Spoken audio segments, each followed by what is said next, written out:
How to mute Snapchat notifications.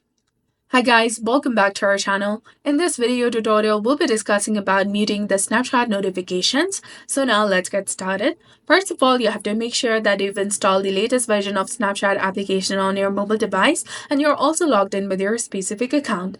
Now, once you launch the application, tap on the profile picture in the top left corner of the screen and then click on the gear icon to access settings and privacy.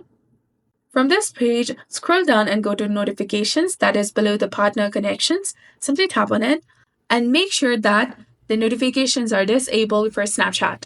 You can also go back, open your system settings, scroll down and go to Apps. From here, search for Snapchat application. Once you find it, go to Notifications option.